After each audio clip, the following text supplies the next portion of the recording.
Coming of Age is coming up next. I'm your host, Josh Newby. First today, we'll talk about a unique advantage offered through Baptist Healthcare you may not be aware of, the Faith Health Network. Then a deep dive on the issue of guardianship and when it is appropriate for your loved one. Finally, we're separating fact from fiction regarding the vaccine everyone wants their hands on. Stay with us. Coming of Age starts right now. As we age, staying active in life and involved in the community can become a challenge. But with Council on Aging of West Florida's range of home-based services, you remain healthy, independent, and engaged. From Meals on Wheels and respite care to senior dining sites and the retreat, you'll feel empowered to regain your freedom while retaining what makes you, you. We've been in the community for nearly 50 years, advocating for elders and supporting those who care for our parents and grandparents.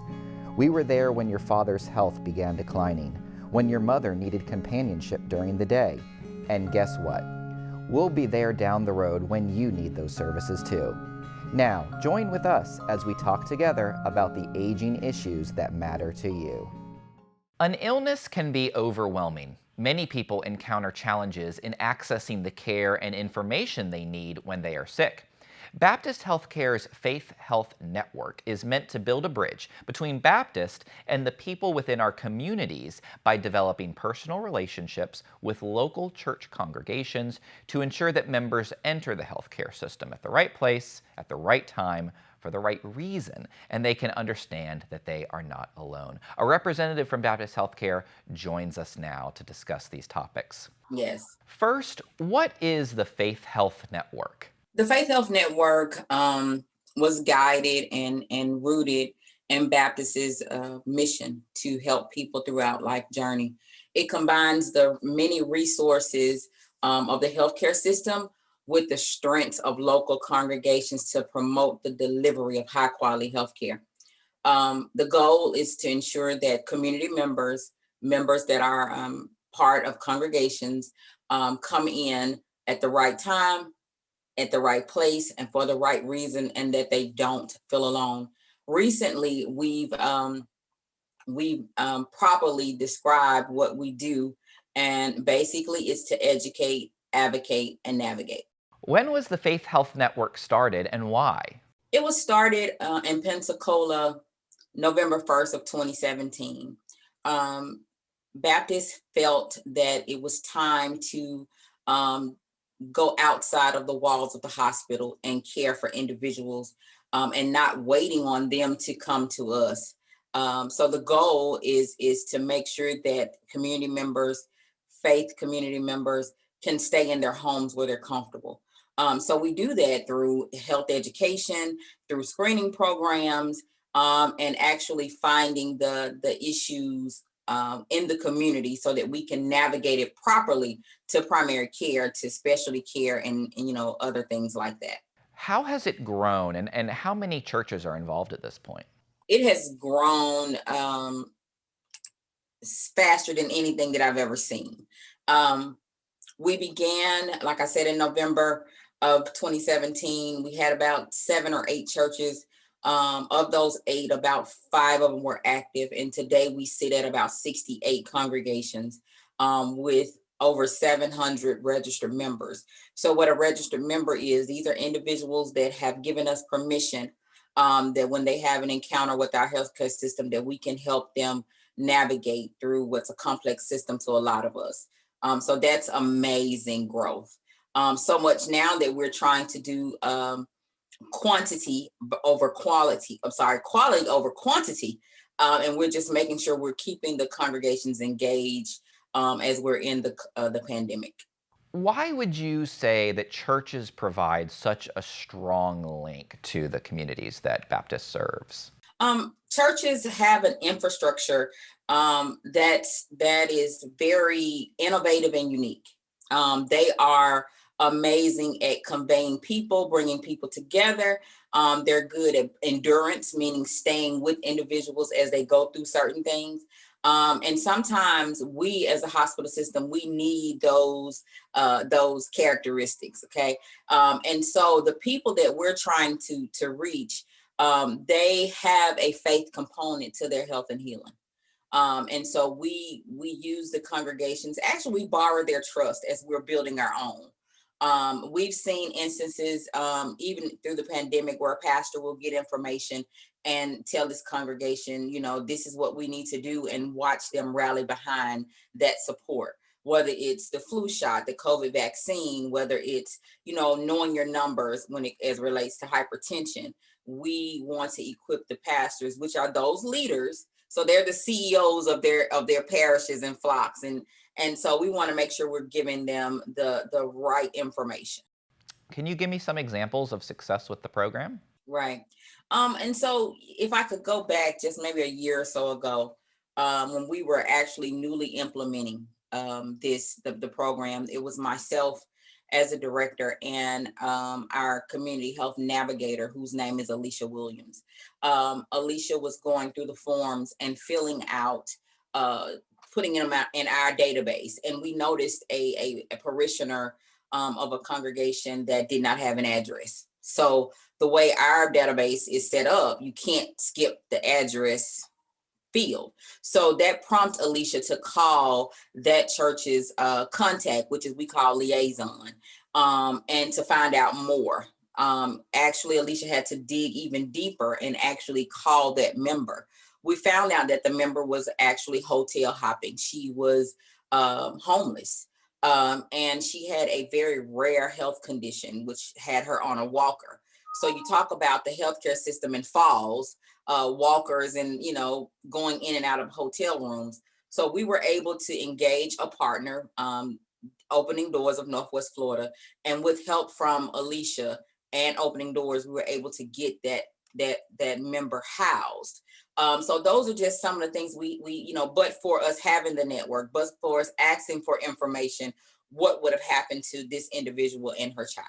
And last question, how can people learn more about the Faith Health Network? So they can visit our website, www.ebaptisthealthcare.org/Faith Health Network. And we often say we have the easiest number in Pensacola to remember. It's 850-469-PRAY. 469-7729. We are working remotely right now, so that will be you can leave a message and someone will return the information. Perfect. Well, thank you so much for joining me today. Next, we're covering everything you want to know about guardianship, including what it even is. Stay with us.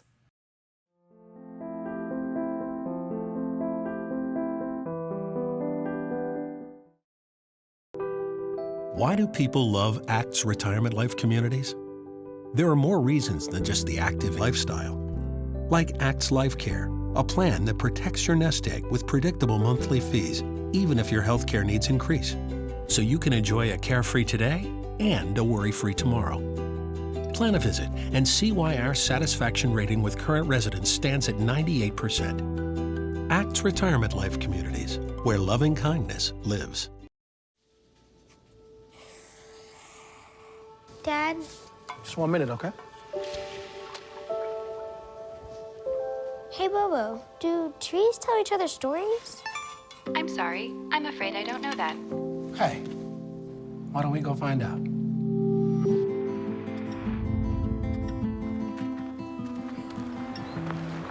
Listen. Do clouds take naps? I couldn't tell you.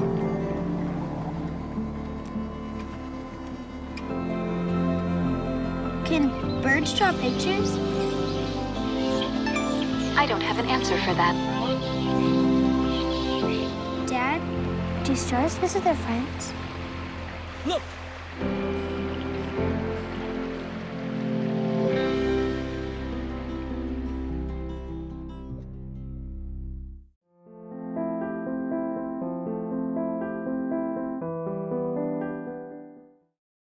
The topic of guardianship can be very difficult to discuss with family and friends. But in order to decide if this is the best option for you and your loved ones, we want to provide you with the information you need about guardianship to continue to help you make the best decisions. Here to help guide us through guardianship is Chair of our Council on Aging Board and Elder Law Attorney Lois Lepp. Lois, thank you so much for joining me today. Thank you for having me today. Absolutely. Let's start broad, and then we can sort of narrow down. For people who have never even heard of the term guardianship, what is it? A guardian is a person who is appointed to step in for another person, called a ward, after the ward loses their legal rights and is determined legally incapacitated to make certain decisions. So a guardian could be a guardian of a person to make what we call person decisions, such as where they'll live, healthcare decisions, who they can visit with, or a guardian of the property to make financial decisions, manage their real property, things of that nature. Most of the time, those are guardianship of the person and property. Okay. Rarely are they divided. Now, I know that mental capacity, and more specifically, the decline of mental capacity, is very much a spectrum, right? You don't just Absolutely. wake up one day unable to manage your affairs. At what point in that spectrum does guardianship sort of click in? So, you have with dementia, it's on a continuum, Sure. and you can't really make a determination. Certain people that might have had a stroke, that might happen quickly and you would have a definitive line. Guardianship only comes in as a last resort if there's nothing else that we can do to keep them out of the court system, to provide for their needs, to be able to manage their money. Most often we see it with managing finances where they don't have something else.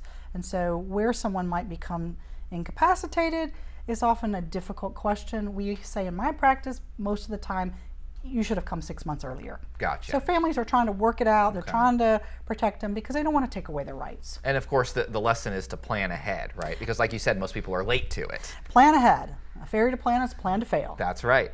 Do you need a lawyer or legal advice in order to guide you through that petition for guardianship? You must have a lawyer. Okay. And you must have a lawyer at all times. Okay. So this isn't the kind of thing where the lawyer could come in, give you some advice, and get out and you manage it on your own. You're required to have a lawyer the entire duration of the guardianship. There's no online forms or anything like that you can No. you just fill out. No.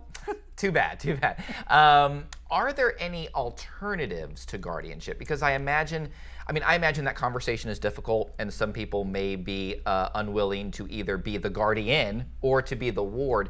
Are there less dramatic alternatives? Absolutely. We call them lesser restrictive alternatives. Okay. So for instance, when we are doing estate planning for someone, we would do their will, which is an after-death document, but the other documents are pre-death documents.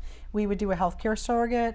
Who do you want to make medical decisions for you when you become unable? Okay. Another document we would do would be your durable power of attorney, someone that would be authorized to make financial and property decisions for you at any point, but it would continue after incapacity, and that's what makes it, quote, durable. Gotcha. Makes sense. Sometimes you can use a trust. Trusts are bigger instruments, they're more expensive, and you got to make sure that the client knows how to use them. And need a lawyer for all of that. All too. of that. Of course. I mean, it's a bad idea to not have a lawyer for that. Sure, absolutely. Let's talk about rights. Okay. I mean, when someone becomes a guardian over you, you give up, you lose a certain number of your rights. Is that right? Correct. The court takes away your rights. In order to appoint a guardian, the court must remove certain rights from you. Certain rights can be delegated to the guardian, certain rights cannot. But what the court has delegated to the guardian to make social decisions, to make healthcare decisions, to manage finances, to make gifts, those are the kinds of things that the court might delegate to a guardian in place of their ward. And when those rights get removed from the ward can't do them any longer. Can those rights be reinstated? Do things change after the petition? Yes, there is a suggestion of capacity proceeding that could happen. A lot of times with our dementia, we would not see someone be restored to capacity. Sure. Other situations where we might see a restoration of capacity might be someone who was in a motor vehicle accident. They were temporarily incapacitated, but over a period of months have regained their mental faculties. And so you would see a restoration of rights. We might see In a mental health guardianship, somebody who's mentally ill, if they're off their medication, there may be a guardianship for a period, and then we would restore rights. It is actually a duty of the guardian to restore rights if any rights are eligible for restoration. I'm glad you talked about that duty of the guardian, because we spent a lot of time talking about the ward, but I mean, this is a tremendous amount of responsibility the guardian is taking on, right? Talk about that. It is. Well, it's not intuitive. One of the things I like to tell people is becoming a guardian of someone is not intuitive. Now, you and I, we take care of ourselves, we take care of our finances, and you think, oh, that's easy, I could do that for someone else. Sure. But the court has a lot of requirements, especially for a guardian of the property, things they must get court permission for, and that's just not an intuitive process of taking over for someone. A guardian has less obligations to the court in terms of seeking permission in advance as it relates to healthcare decisions. There are a few healthcare decisions that a guardian would have to seek court permission for, but most of it is going to be related to guardianship of the property matters that you need more court oversight. And so it can be a huge responsibility. Yeah. The other part of the problem is very few people reach dementia and have everything in a nice, neat little box, and they hand it to you and they say, here you go, Josh, fill out these papers. I've got everything listed just perfectly, know everything, every asset is. We usually are trying to find everything, and it's a mess. It's messy. It's a mess, and it's a lot of work. It's a lot of work to get it all together for the guardian and to make good decisions. I mean, just hearing you talk about, the responsibilities of the guardian, I wonder, are there checks and balances in place? Because I would be worried that I would mess up, just to be frank. Well, there are. Okay. The guardian is required to get an education, 8 hours of education of their duties. And then because there's a lawyer, the lawyer is also overlooking that. And then the court is overlooking that. There are 2 reports that the guardians file every year. One of them is financial. Every penny in, every penny out is accounted for. And then also, as it relates to the guardian of the person, the court's looking at where are they, what are you doing to try to restore their rights? What kind of health care treatment have they gotten during the past year?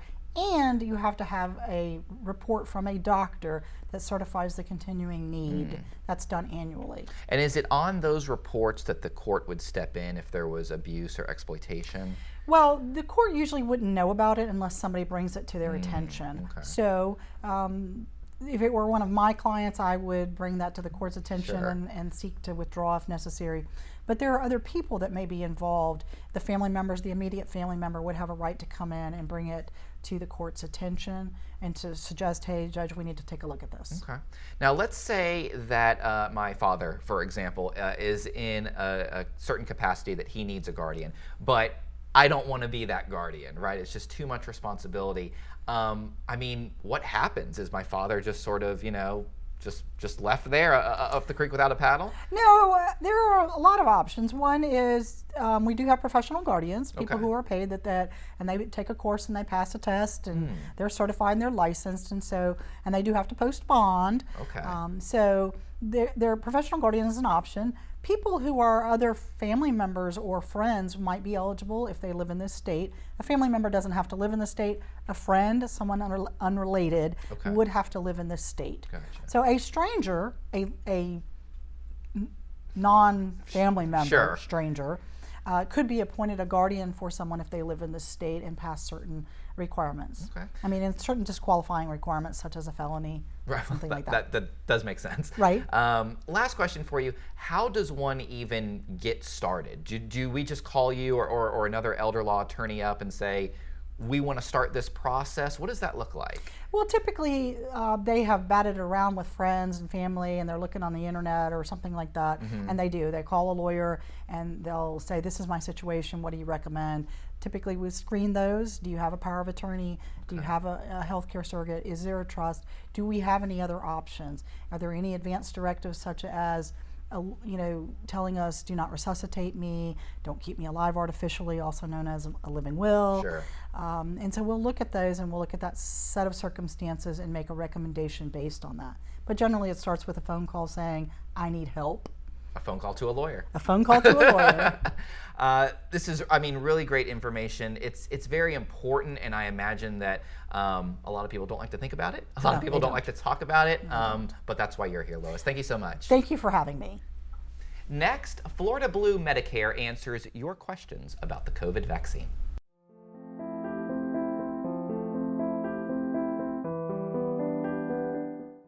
Since 1989, TLC Caregivers has been providing the special help people need to stay independent in their own homes.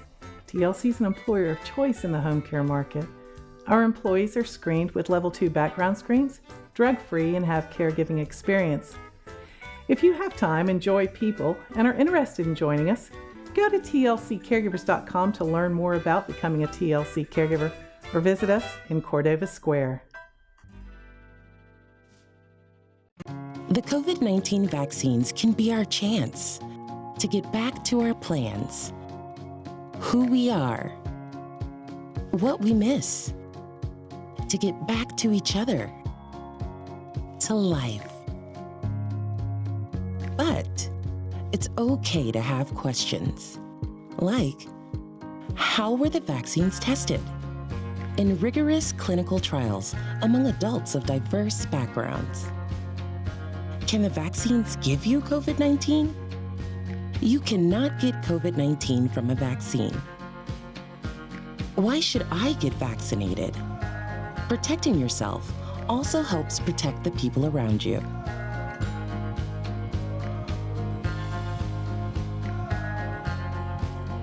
Find the latest information at getvaccineanswers.org.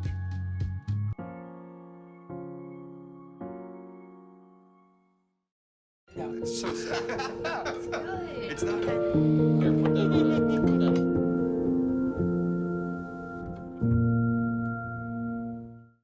When cancer tries to take you away from the things that matter most, Baptist Cancer Institute offers caring physicians and the most innovative treatment options. With convenient locations and a wide array of support programs and services, we're here to help you during the most difficult of times. As a member of the Mayo Clinic Care Network, we're bringing even more innovative cancer care to our community right here at home. When you need cancer care, we'll be there.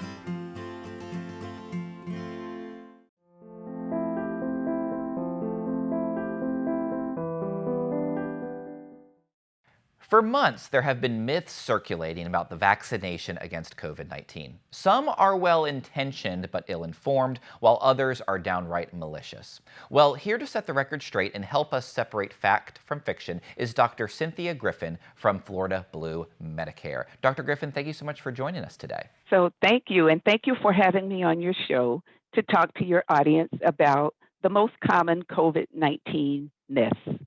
A myth we hear is that you get a version of COVID-19 from the vaccine itself. Is that true? No, it's not. Because of the way the vaccine is made, it's impossible to get COVID from the vaccine.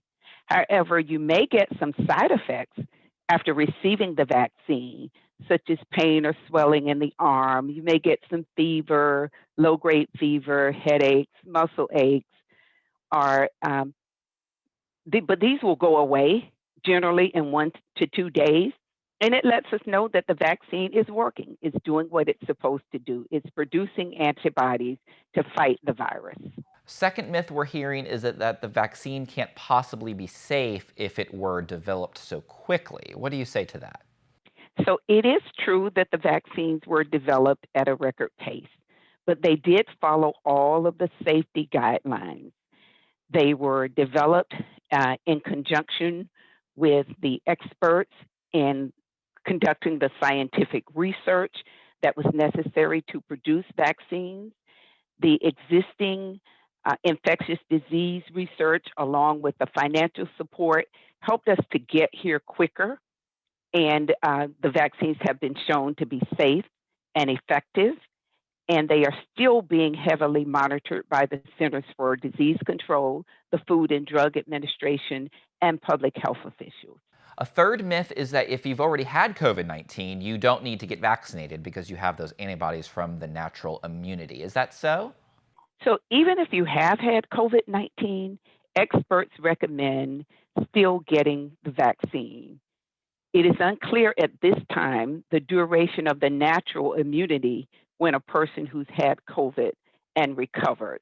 So experts are recommending that you still receive the vaccine because each person is different It will help you protect yourself, your family, your friends, your loved ones, and the most vulnerable population. Myth number 4, one that I've been especially concerned about because it seems like I'm allergic to everything. If you have strong allergic reactions, you should not get the vaccine. What are you hearing on this front? So there have been a few cases of reactions or severe allergies in certain individuals. These are very rare and they're easy to treat. If you are a person who's had severe allergies, it's recommended that you talk with your physician to give you that reassurance about getting the vaccine and its safety for you. Myth number 5 doesn't make a whole lot of sense to me, but I've seen it on Facebook. So myth number 5 is that the vaccine will change your DNA, whatever that means. What do you say to that? So the COVID vaccine is made with a substance called mRNA or messenger RNA. And what messenger or mRNA does is it helps the body to produce a large amount of antibodies. And antibodies help recognize a virus when it attacks the system and the immune system kicks in and then helps prevent the disease from occurring. So messenger RNA comes in, it does its job. Once it's completed, the cells break it down and it's eliminated from the body. Especially in Northwest Florida, we're focused on really reaching minority communities with this vaccine. And a big concern is that this vaccine has not been properly tested on those of all races and all ethnicities. What can you tell us about the testing protocol for the vaccine? Absolutely. The vaccine was developed with each of us in mind.